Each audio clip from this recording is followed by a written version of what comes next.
अस्सलाम वालेकुम। मैं हूँ शाहिद हुसैन जोया। कैसे हैं आप? उम्मीद करता हूँ आप सब खैरियत से होंगे। Business talks with Shahid Hussain Zoya में खुशामदीद कहता हूँ। आज स्टूडियो में हमारे मेहमान हैं दाऊद अहमद भाई। इनका ताल्लुक़ लाहौर से है। अलहम्रा पेंट्स के सीईओ हैं। आज हम जानने की कोशिश करेंगे कि इन्होंने अपनी कंपनी को बनाने और चलाने के लिए जो तगो-दो की है, उसमें क्या-क्या मुश्किलात पेश आईं। इनकी बातें बहुत से लोगों के लिए मिशल राह होंगी और उम्मीद करता हूँ डिस्टेंपर और पेंट से मुतल्लिका लोगों के लिए बहुत फ़ायदेमंद होंगी। अस्सलाम वालेकुम। वालेकुम अस्सलाम रहमतुल्लाहि व बरकातहू। कैसे हैं आप? जी, अल्लाह का शुक्र। ये बताइए कि पेंट या डिस्टेंपर बनाना आसान है, लेकिन कोई भी चीज़ है उसको बेचना और उसकी मार्केटिंग करना बहुत मुश्किल काम होता है। आपने अपनी प्रोडक्ट लोगों में मुतारिफ करवाने के लिए क्या-क्या इक़दामात किए, ये जानना चाहूँगा? प्रोडक्ट बन गई उसके बाद बारी आती है मार्केटिंग की, या आप जिसको कहते हैं मार्केटिंग तो ठीक है, यानी जिससे सेल की। सेल हमने शुरू में करीबी लोगों से शुरू किया जो आस-पास हमारे करीब होते हैं। फिर उसके बाद अपने जो हमारे इलाकाई जगह थी वहाँ पे हमने पैनाफ्लेक्स लगाए। अच्छा, पैनाफ्लेक्स में ये था कि टाउन कमेटी वाले या वो फ़ीस लेने के बावजूद कुछ दिनों बाद वो उतार देते हैं। मतलब वो कई बार तो ये होता है कि वो अपना टाइम भी पूरा नहीं करने देते, तो पहले ही वो उतार देते हैं फ़ीस लेने के बावजूद। उसका फिर ये हमने हल सोचा कि वृक्षों पे लगा दिए। वृक्षों की साइड पे जगह होती है काफ़ी सारी, डेढ़ डेढ़ फुट तकरीबन और 9 फुट चौड़ाई में, 1.5 फुट लंबाई में। उस पे हमने स्टिकर वगैरह लगा दिए, 300 वृक्षों पे लगाए। अच्छा, वो तकरीबन पूरे इलाके में हमारा जो है शनाख्त हो गई और सब जानते हैं अब वहाँ के। अच्छा, अलहम्रा पेंट, कहीं भी पेंट की बात होती है तो लोगों को पता होता है पहले। मतलब अक्सर औक़ात बात होती है कि अलहम्रा लगा रहे हो, कौन-सा लगा रहे हो। दूसरी कंपनियाँ भी ज़ाहिर है बड़ी-बड़ी कंपनियाँ, हमारा तो छोटा काम है। लेकिन ये है कि जहाँ पे हमने काम शुरू किया और एडवर्टाइज़मेंट की, वहाँ अल्लाह का शुक्र है कि सब लोग जानते हैं कि अलहम्रा पेंट जो है एक मतलब अच्छा है, ब्रांड है और सब वाक़फ़ियत भी है सबको। अच्छा, ये बताइए कि आपने जो पैनाफ्लेक्सेस लगाए थे, बड़े बोर्ड्स पे लगाए थे या छोटे फ्लेक्सेस लगाए थे? शुरू में हमने बड़े बोर्ड्स पे भी लगाए थे और छोटे पैनाफ्लेक्स जो खंभों के साथ छोटे-छोटे लगते हैं, वो भी लगाए थे। तो जो बड़े पैनाफ्लेक्सेस थे, जो बड़े बोर्ड लगाए थे, उनका बल्दिया वालों ने कितने पैसे चार्ज किए थे आपसे? उनके असल में 2 बोर्ड पे हमने लगाए थे और वो बल्दिया वालों के नहीं थे, बल्कि वो प्राइवेट लोगों के थे।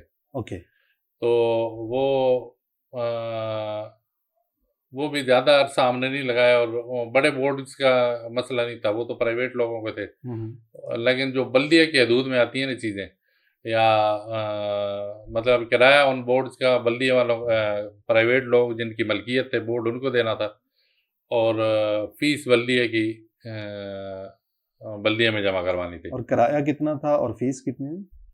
उसका किराया उस वक़्त 30,000 था माहाना। ₹30,000 महाना, 30,000 माहाना। ये जो आपने मालिक को देना था। जी, जी। और फीस कितनी थी बल्दिया की? फ़ीस का मुझे याद नहीं है। इससे कम थी? फ़ीस कम थी। कम थी। फ़ीस फ़ीस बहुत कम थी, लेकिन मसला ये था कि वो मतलब प्रॉपर तरीके से वो काम करने नहीं देते। हुँ। वो फिर बाद में उखाड़ देते हैं, ये करते हैं, वो करते हैं। ₹30,000 किराया, तकरीबन ₹10,000 फीस, ऐसी? जी, जी। 40,000 और फ्लेक्स कितने की बनी? छोटों 10-12,000 की का बन याद गई? है। अच्छा, छोटे छोटे फ्लेक्स का याद है, छोटे फ्लेक्स छोटे क्योंकि कितने में वो बने? ज़्यादा लगवाए थे तो उनका याद है मुझे। अच्छा, अच्छा। तो जो रिक्शों के ऊपर लगाए थे आपने 300 फ्लेक्स, तो रिक्शों वालों को क्या दिया आपने?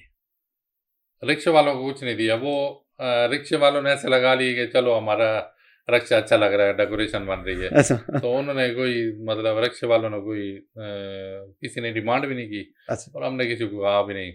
वो वाक़फ़ियत के हिसाब से बस। तो एक-एक रिक्शे वाले को पकड़ना काफ़ी मुश्किल काम नहीं होता? नहीं, हम गाड़ी में लेके खड़े हो गए, हमने प्रिंट करवा लिए सारे और कई दिन, यानी तकरीबन यूँ समझ लें कि हफ़्ता 10 दिन हमने यही काम किए कि एक बंदा रिक्शे वाले को रोकता था, दूसरा उसको मतलब बातचीत करके फिर स्टिकर वगैरह लगा के, तो वो मतलब इसमें 5-7 दिन हमारे लग गए थे। लेकिन ये है कि कामयाब तजर्बा यही रहा था कि रिक्शे वाला। तो ये जो 300 आपने प्रिंट करवाई फ्लेक्सीज रिक्शों के लिए, इसके ऊपर कितना अप्रोक्सीमेटली खर्चा आ गया? ये तकरीबन 200 का शायद उस वक्त एक, 200 का तकरीबन एक? 200 का एक था, तो 60,000 रुपया लग गया? नहीं, 200 का एक था, तो एक रिक्शे पे 400 कर लें। हाँ, यानी 2 साइड पे लगता था। जी, 2 साइड में लगता था। हम्म। तो 1,20,000 जी, रुपए में जी, आपने तकरीबन। अपनी और वो लगाने एडवर्टाइजमेंट? वाला जो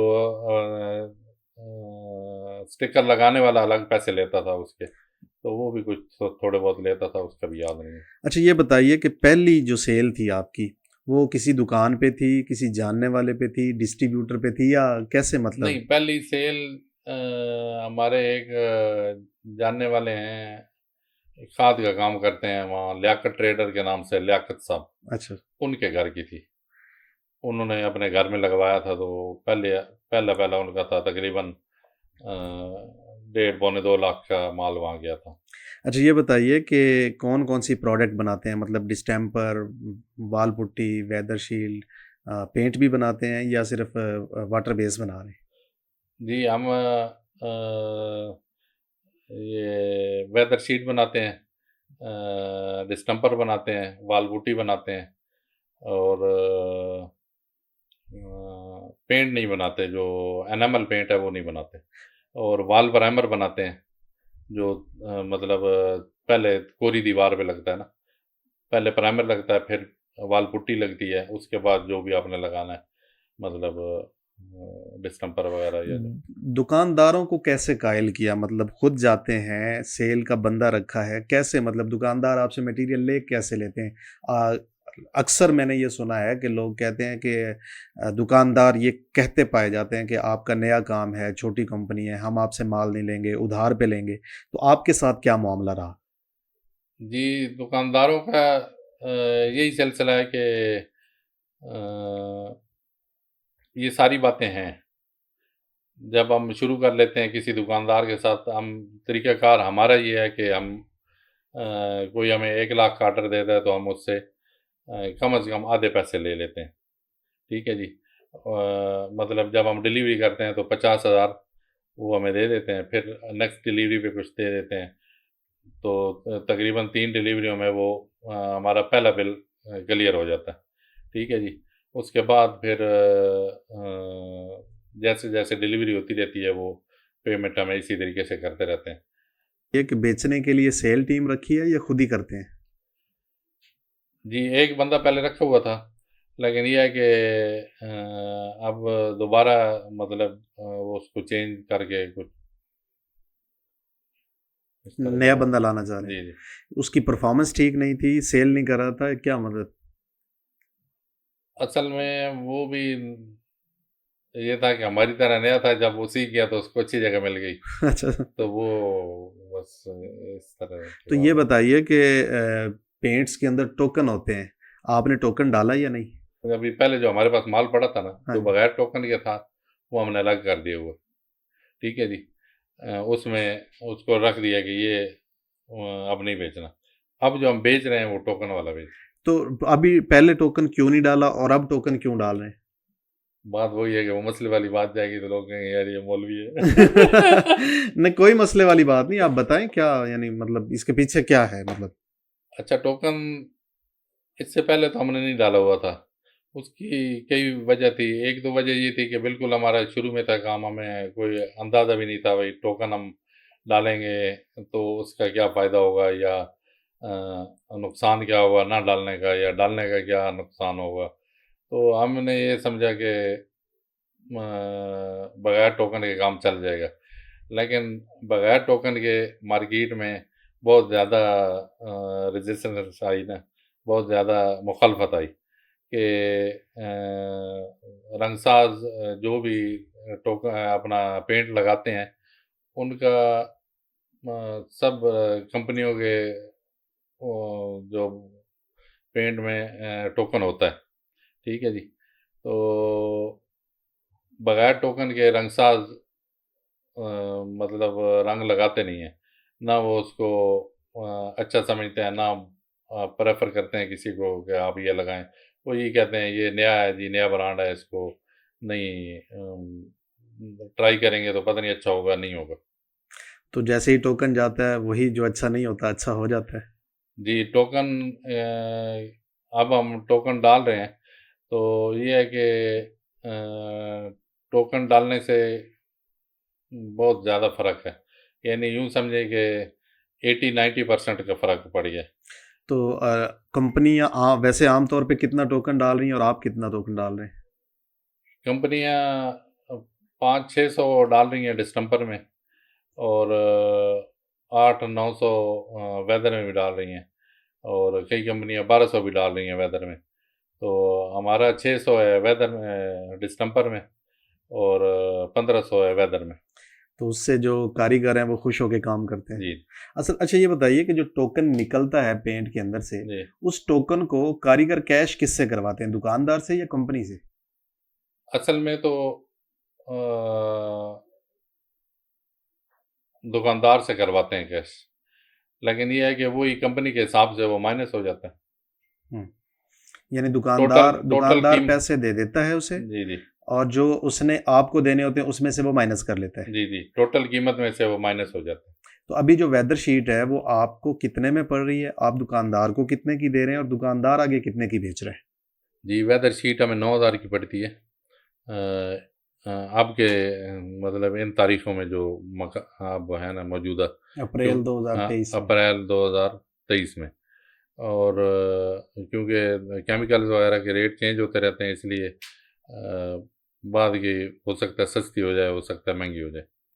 तो फिलहाल 9000 की हमें पड़ती है, हम 10,000 की दुकानदार को बेचते हैं, और दुकानदार कितने की बेच रहे हैं? और दुकानदार 11,500 की तकरीबन बेचता है। मतलब 11,500 की नहीं, वो 13,000 की बेचता है, उसमें 1500 का टोकन भी होता है। अच्छा। तो 1500 दुकानदार को तकरीबन बेचते हैं, और 1500 रंगसाज का टोकन होता है। हम्म। और 1000 रुपये आपको बचता है। 1000 रुपये में बेचते और डिस्टेम्पर जो है उसके क्या रेट्स हैं? हैं। डिस्टेम्पर 6,000 कम, मतलब दुकानदार बेच रहा है, हम्म। और 500 का उसमें टोकन होता है, और 500 ही तकरीबन 500-600 ही दुकानदार को बचता है। लेकिन आपका टोकन तो 600 रुपये का है ना? जी आपका टोकन तो 600 रुपये का है। जी जी। अच्छा, उस हिसाब से दुकानदार को 400 बचा और 600 बचा नहीं रंगसाज को। तकरीबन मतलब वो दुकानदार को भी 500 बेचता है, 1100 आप कर लेंगे अच्छा, उनको। 1100 रुपये बचता है। 1100 भी। ये बताइए कि ये जो काम है शुरुआत में मुश्किल था या अब मुश्किल है, मतलब कैसा फील कैसा होता है? शुरुआत में तो बिल्कुल अंदाज़ा नहीं होता कि अब क्या करना है आगे। जैसे जैसे बंदा पुराना हो जाता है उसको आइडिया हो जाता है कि अच्छा ये मुश्किलात आ रही हैं, इसका ये हल कर लेंगे। तो अब तो आसान है, कोई इतना मुश्किल नहीं है। अभी टोटल बंदे कितने काम कर रहे हैं, प्रोडक्शन में कितने और सेल्स में कितने? सेल्स में तो हमारे पास 2 बंदे अब होंगे इंशाल्लाह, और प्रोडक्शन में 6 लोग हैं हम। 6 लोग प्रोडक्शन में जी जी और 2 लोग सेल्स के जी अंदर, जी टोटल 8 बंदों की जी टीम के साथ काम जी कर रहे हैं। अच्छा, ये बताइए कि आप कलर भी बनाते हैं या सिर्फ वाइट और ऑफ वाइट ही बनाते हैं? जी, हम कलर बनाते हैं। तो कलर बनाने के लिए आप मशीन का इस्तेमाल करते हैं या शेड कार्ड का इस्तेमाल करते हैं? कलर बनाने के लिए हम शेड कार्ड का इस्तेमाल करते यानी वो अंदाजे से चेक करते रहते हैं कि अब शेड के साथ मैच कर गया तो ये कलर ठीक है। हैं। जी नहीं, उसमें ये होता है कि अंदाजे से नहीं, बल्कि जो बंदा होता है कलर मैचर, हम्म। वो इतना तजर्बेकार होता है कि वो परफेक्ट ही बनाता है। अच्छा, यानी बंदा इतना तजर्बेकार है कि जी, वो बाय वेट चीज़ें डालता है और कलर वही आता है। और अगर 19-20 का फ़र्क आ जाए तो फिर क्या करते हैं? वो साथ साथ चेक करते हैं ना। अच्छा, साथ साथ चेक करते चेक रहते हैं। करके उसको एक कार्ड होता है उस पे लगाते हैं, पैनल कार्ड उसको कहते हैं। ठीक है। पैनल कार्ड पे लगा के उसको खुश्क करते हैं। खुश्क करके तो जब दोबारा वो खुश्क हो जाता है तो वो शेड फिर तब वो शेड कार्ड के साथ मिला के उसको देखते हैं। अच्छा, ये बताइए कि ज़्यादा फ़रोख्त जो है वो कलर्ड पेंट्स की है या वाइट और ऑफ वाइट की है? ज़्यादा वाइट और ऑफ वाइट की। तो वेदर शील्ड की गारंटी कितने अरसे की दे रहे हैं? हमारा जो वेदर शीट है ये 7 से 10 साल तक ये नहीं खराब होता। 7 से 10 साल तक जी, खराब नहीं होता? नहीं होता। ये तो बड़ी गारंटी है। जी, बड़ी। तो ये बताइए कि कंपैरेटिवली आपकी क्वालिटी बड़ी कंपनियों के मुकाबले में कैसी है और आपके रेट बड़ी कंपनियों के मुकाबले में कैसे हैं? जी, बड़ी कंपनियों के मुकाबले में क्वालिटी हमारी ठीक है, बेहतरीन है। ठीक है जी, फ़ॉर्मूलेशन बाकायदा हमारे केमिस्ट बनाते हैं, जो अ, मतलब जिस तरह जो निज़ाम बड़ी कंपनियों का होता है, वो उसी तरह हमारा भी फ़ॉर्मूलेशन बना के उसको टेस्ट करते हैं, उसके बाद हम वो फ़ॉर्मूलेशन के हिसाब से पेंट बनाते हैं। तो रेट जो है, रेट क्योंकि हमारा स्टाफ कम है, अमला भी कम है, हमारे खर्चे इतने ज़्यादा नहीं हैं बड़ी कंपनियों के मुकाबले में, तो रेट हमारे जो है वो भी कम है। वेदर शीट का तकरीबन 2-2,500 का हमारा फ़र्क है बड़ी कंपनियों के साथ, लेकिन क्वालिटी और मतलब कवरेज वगैरह सारा वो बेहतरीन है, उन्हीं की तरह है या उनसे। कई लोग हमें कहते हैं कि हमें मतलब इससे बेहतर बना के दो, वो भी हम बना के देते हैं। अभी कितने शहरों के अंदर आपकी सप्लाई जा रही है? सप्लाई असल में हम लाहौर से कर रहे हैं, तो बाकायदा तौर पे तो 1-2 शहरों में ही जा रही है। लाहौर और तलाजंग। जी, और बाकी ये है कि जहाँ से ऑर्डर आ जाए, वो हम भेज देते हैं। तो कोई डिस्ट्रीब्यूटर भी बनाए हैं या अभी सिर्फ दुकानदारों से ही काम हो रहा जी, है? फ़िलहाल तो डिस्ट्रीब्यूटर नहीं बनाए, और दुकानदार भी कुछ मखसूस दुकानदार ही हैं, जिनको हम दे रहे हैं। तो ये बताइए कि डिस्ट्रीब्यूटर बनाने का कोई इरादा नहीं है?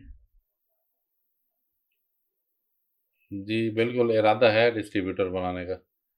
अ, कोशिश भी हम कर रहे हैं, लेकिन ये है कि इस तरह के बंदे मिलें जो कई जब लोग राब्ता करते हैं, तो वो बताते हैं जी कि अच्छा आपकी नई कंपनी है, तो हम आपका माल रखते हैं, तो हमारा इतनी सेल है, महीने में इतने लाख की सेल है, काफ़ी ज़्यादा सेल बता के वो बात करते हैं। तो जब उनसे बात की जाए कि अच्छा जी कितना आपको माल चाहिए, मतलब पहले वो एक बड़ा ऑर्डर बताते हैं, उसके बाद जब उनसे बात करेंगे अच्छा पेमेंट कैसे करेंगे, तो वो कम होते-होते गायब भी हो जाते हैं, कि मतलब वो ये कोशिश कर रहे होते हैं कि माल ही हमें भेज दें, और पैसे फिर वो अपने हिसाब से दें ना दें, उनकी मर्ज़ी। तो इस तरह की जो लोग हमें मतलब कुछ लोग हैं जिनके साथ हम काम कर रहे हैं, तो वो तकरीबन नकद ही वो तो पैसे हमें दे देते हैं। आपको नकद मिल जाएँगे, जो भी तो होगा, थोड़ा होगा, ज़्यादा होगा, आपको नकद मिल जाएगा। नहीं, मैं मुझे नकद ना मिले, मैं तो आपका पूछ रहा हूँ कि आप कैसे कर रहे हैं? मतलब ज़्यादा फ़ायदा आपको डायरेक्ट कस्टमर को देने में फ़ायदा है या दुकानदार को देने में? दुकानदार का नहीं, डायरेक्ट कस्टमर का तो छोटा ऑर्डर होता है। हुँ। अच्छा, दुकानदार का जो भी ऑर्डर होगा उसका बड़ा ऑर्डर होता है, मतलब कई दुकानदारों का जैसे अब कोई 50 डमी फिलिंग की होगी, 50 वाइट की होगी, 25 हाफ वाइट की होगी, इस तरह का ऑर्डर होगा। तो वो दुकानदार ही बेहतर रहते हैं। तो सप्लाई किस तरह से करते हैं? मतलब फैक्ट्री से दुकानदारों तक माल पहुँचाते कैसे हैं? लाहौर में तो डायरेक्ट अपने हमारी गाड़ी या रिक्शा वगैरह चला जाता है, ठीक है। और बाहर के जो होते हैं उनमें अगर बड़ा माल हो तो वहाँ भी गाड़ी जाती है, कम हो तो वो अड्डों से हम बुक करवा देते बिल्टी के हैं। ज़रिए। जी, बिल्डिंग करवा देते कभी कंप्लेन भी आई है आपकी माल की कि आपके माल ठीक नहीं है? हैं। नहीं, कंप्लेन हमारे माल की नहीं आई, लेकिन एक वाक़या हमारे साथ हुआ है, वो ऐसे कि जब हमने मा एक बंदा हमारे से माल ले रहा था, तो वो अ, जब हमने खुद भी डायरेक्ट सेल करना शुरू किया, तो उसको एतराज़ था कि आप क्यों सेल कर रहे हैं? आप ना सेल करें, ये मैं सिर्फ़ करूँगा। तो हमने कहा यार, हमारी तो फैक्ट्री है, हम तो एक बंदे पे नहीं बैठ सकते कि तुम अब कहो भाई बस मैं ही करूँगा, तो ठीक है, या तो फिर हमारा माल जो बनता है वो सारा लो, अगर नहीं लेते तो थोड़ा-सा तुम्हारा मतलब ऑर्डर होता है, तो फिर हमने तो ज़ाहिर है माल बेचना है। तो वो फिर उसने कुछ अर्सा वो कहता रहा, फिर वो कहता रहा नहीं फिर ऐसे तो आपका बिज़नेस ख़राब होगा। तो अ, फिर हमने तो उसको साथ चलाने की कोशिश की कि यार नहीं, कोई नहीं, तुम भी करो, हम भी कर रहे हैं, तो ठीक है, कोई ऐसी बात नहीं है। लेकिन वो फिर उसने दूसरे एक दोस्त के दोस्त मिले उसको, तो उसने मिल के उनके साथ तो वो किया कि जी आपका माल ठीक नहीं है। तो मैंने कहा जी क्या है, तो वो कहते हैं जी कोई नहीं, हम ओके कर देंगे, आप ऐसे करें कि आप खुद बेचना बंद कर दें, सिर्फ हमारी मार्फत बेचें। तो ये तो मुमकिन नहीं था, तो फिर वो उन्होंने फेसबुक वगैरह पे वो पोस्टें वगैरह लगानी शुरू कर दी जी कि फलां जगह हमने लगाया था माल, वो गिर रहा है, तो इस तरह की बातें। तो वो, क्योंकि मुझे पहले सारे मामले का इल्म था, तो मैंने उसकी वो जो एक किस्म की ब्लैकमेलिंग थी उसमें नहीं आया। मैंने कहा नहीं यार ठीक है, माल गिर रहा है तो हम आपको अपना माल चेक करवाते हैं, जो हमारे पास हमारे स्टोर में माल पड़ा है उसमें से आप कोई भी आके उठा लो और उसको लगाओ, जाके कहीं भी लगाना है आपने, तो उसकी हम गारंटी देते हैं। जो आपने माल दूसरी जगह लगाया हुआ है, हमें नहीं पता कि आपने वहाँ क्या लगाया है। अच्छा, कुछ अर्से के बाद फिर उसी लोकेशन की उन्होंने खुद वीडियो अपलोड कर दी फेसबुक पे। और जब वो वीडियो अपलोड की तो वो हमारी अलहमरा पेंट की 2 ड्रमियों के साथ 6 ड्रमियाँ सस्ते वाला उन्होंने लगा के, तो वो जब मैंने गिनी वीडियो में, मैंने कहा यार ये 6 ड्रमियाँ तो और है, और 2 ड्रमी हमारा है। तो मैंने कहा ये हमारा नाम तुम क्यों लगाते हो? भाई तुम्हारा गिर रहा है माल। मैंने कहा हमारा माल तब हम उसका ज़िम्मा लें कि मुकम्मल हमारा अलहमरा का लगा हुआ है, और उसमें कोई ख़राबी आए तो हम ज़िम्मेदार हैं। और है, वाक़ई है भी ऐसा कि कोई भी कंपनी दूसरी कंपनियों के साथ मिक्स करके आप माल लगाएँगे तो ज़िम्मेदारी नहीं लेगी। ज़ाहिर है फिर तो ज़िम्मेदारी ख़त्म हो जाती ठीक है है ना। जी। हाँ, आप अगर टोटल माल एक कंपनी का लगाएँगे और उनसे आप इसके लिए बाकायदा हम रिटर्न भी दे देते हैं कि हमें एतमाद है अपने माल पे। कोई हमें कहता है यार लिख के दे दो, हम लिख के दे देते हैं, यार ठीक है हम लिख के दे देते हैं, इतने साल की गारंटी है। तो वो कोई ऐसी बात नहीं होती, कोई टेक्निकल वजह ना हो, मसलन दीवारों में नमी है या वो नमक होता है, कलर जो हुँ, कहते हैं हुँ। वो है, या कोई ऐसी बात दीवारों में ना हो, टेक्निकल खराबी और कोई ना हो, पेंट की वजह से हमारा मतलब कोई उसमें कंप्लेन नहीं है। तो फ्यूचर में क्या प्रोग्राम है कंपनी को, कहाँ देखते हैं आप? जी, इंशाल्लाह अब काम बढ़ा रहे हैं। अब तक तो थोड़ा मतलब जैसे ये है कि हम देखभाल की कर रहे थे कि मतलब हल्के-फुल्के अंदाज में कि थोड़ा ऑर्डर वगैरह भी थोड़े लेते थे, खुद कोशिश करते थे जहाँ कंपनी का माल लग रहा है वहाँ खुद चक्कर लगाते थे, और मतलब खुद ज़ाती तौर पे मैं जाके वहाँ बल्कि सारा-सारा दिन भी वहाँ मैं रहता था कि क्या हो रहा है, कैसे कर रहे हैं। तो इस तरह है, तो अब इंशाल्लाह एक हमें भी एतमाद हो गया अपनी चीज़ पे कि ठीक है, मतलब काफ़ी सारे उसके बाद ट्राइयों के बाद, और मार्केट में भी अच्छा रिस्पॉन्स है। तो काम बढ़ा रहे हैं इंशाल्लाह। ये बताइए कि जहाँ पे पेंट वग़ैरह देते हैं इर्द-गिर्द, वहाँ पे कारीगर भी प्रोवाइड करते हैं? पेंट करने वाले रंगसाज़? जी, रंगसाज भी प्रोवाइड करते हैं, लेकिन उसमें ये होता है कि ज़िम्मेदारी बढ़ जाती है। जब हम रंगसाज भी बेचते हैं, अपना पेंट भी बेचते हैं, तो यूँ समझें कि हमारी ज़िम्मेदारी डबल हो जाती है। हुँ। अच्छा, वो पेंट की गारंटी भी आपकी और पेंट की कारीगर की गारंटी भी आपकी। जी, तो उसमें कारीगर की भी जब गारंटी होती है, तो वो उसके लिए फिर शुरू-शुरू में तो हमने मतलब कोशिश की कि मतलब मार्केट से जैसे-तैसे करके तो कि मतलब कोई जानने वाले हुए उनको भेज दिया। तो वो भी ठीक है, लेकिन अब हम साथ-साथ अपने लोगों को ट्रेन कर रहे हैं कि मतलब 5-7 लोगों की टीम, जो हमारे पास कई लोग आते हैं कि जी हमें काम दें, तो हम कहते हैं भाई यार ठीक है काम तो हम देंगे, लेकिन पहले आपको आता है काम? और कई लोग ऐसे होते हैं कि वो खुद ही राब्ता करते हैं जी हमने काम सीखना है। तो इस तरह से फिर तो आप जो रंग करते हैं, आपके जो कारीगर हैं या आपके यहाँ, वो वही पुराना रवायती तरीका बुरश के ज़रिए करते हैं या वो रॉड वग़ैरह के ज़रिए करते हैं? कैसे मतलब? जी, अभी तक तो पुराने तरीके ही चल रहे हैं। इस तरह के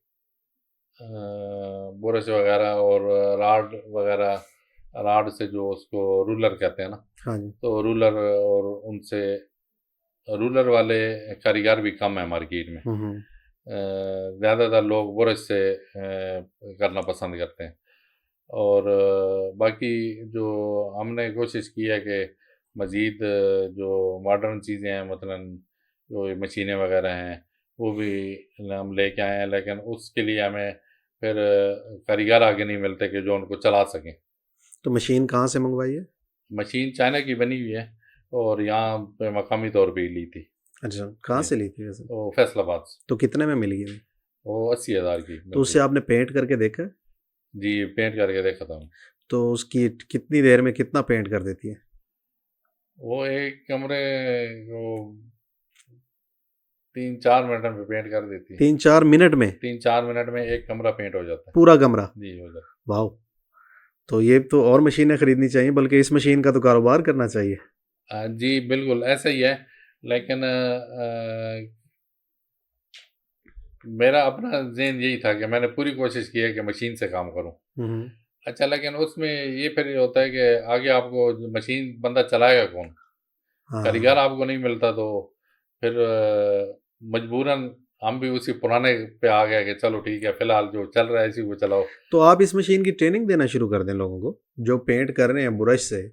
देखें, जिस तरह से आप बता रहे हैं कि 3-4 मिनट में कमरा हो जाता है, मेरे ख़्याल में 10 मरले का मकान 1 दिन में पेंट हो सकता है उससे। जी, 2000 स्क्वायर फुट एक दिन में वो कर लेती है। कर लेती जी। है, तो आप इसकी ट्रेनिंग देना शुरू कर दें लोगों को। ये तो लोगों का रोज़गार बन जाएगा एक। जी, इंशाल्लाह अब इरादा है तो कि इसको फ्री ना ट्रेनिंग देना कीजिएगा, शुरू इसकी कर। थोड़ी-सी फ़ीस रख दीजिएगा। ठीक है। फ्री वाले काम की ना वुक़्क़त कम होती है। जब कोई बंदा 2-3 हज़ार, 4-5 हज़ार फ़ीस पे करता है ना चीज़ या काम सीखने की, तो वो फिर ज़्यादा दिल-जमई से करता है। मतलब उसको एहसास होता है, यार मैंने पैसे अदा किए हैं, मुझे ये काम सीखना है। जी, बिल्कुल, फ़ीस तो रखेंगे, क्योंकि ये जो मशीन ये है तो 80,000 की, लेकिन ये कुछ अरसे ही चलती है। उसके बाद फिर इसके पार्ट्स भी बदलने पड़ते हैं हुँ। और मतलब इंतहाई देखभाल के बावजूद ये बहुत ज़्यादा अरसा नहीं चलती। 6 महीने चल जाती है। नहीं, ऐसे तो हो सकता है साल भी चल जाएगी। अब तो पैसे अगर पूरे हो जाएँगे ना। हाँ, अगर हम करेंगे ना, उसकी देखभाल सही करेंगे, उसको सही प्रॉपर तरीके से साफ़ करके रखेंगे और सारी चीज़ें उसकी मेंटेन रखेंगे, तो तो चल भाई जाती है। भाई मेरा मानना तो ये है कि 1000 रुपए से कम तो कोई भी कमरे की मज़दूरी नहीं लेता, जी, जी। ज़्यादा ही लेते हैं। जी, जी। तो अगर ये मशीन 5 मिनट में कमरा करती है, तो भाईजान ये अपने पैसे 1 दिन में पूरे करने की 5 सलाहियत मिनट में रखती है। करती है। हाँ, जी, तो करती है। करती है तो बिल्कुल। 10 कमरे मैंने 50 खुद। मिनट में 1 घंटे में 5 अपना 10 कमरे हो सकते हैं। जी, जी, बिल्कुल हो और सकता है। 10 द मरले का तकरीबन 7 से 10 मरले का एक घर, 1 दिन में। हो सकता है। जी, हो सकता भाई जहाँ से ये मशीन ली है उसका नंबर मुझे भी दे दें। है। ये मशीन मैं जी, खुद यहाँ मुकामी तौर पे तैयार कर लूँगा इंशाल्लाह। जी, जी। सही है, मैं इंशाल्लाह नंबर आपको दे दूँ। तो अगर किसी ने आपसे राब्ता करना हो तो आपका टेलीफ़ोन नंबर क्या है? जी, मेरा टेलीफ़ोन नंबर है 0332 40 45 142। आप तशरीफ़ लाए, अच्छा लगा, आपसे बातें करके अच्छा लगा। उम्मीद करता हूँ कि देखने सुनने वालों को आपकी बातों से काफ़ी फ़ायदा हुआ होगा। आज तक के लिए अल्लाह इतना ही, हाफ़िज़। दुआओं में याद रखिए। आपका दोस्त, आपका भाई शाहिद हुसैन जोया। वस्सलाम, पाकिस्तान ज़िंदाबाद।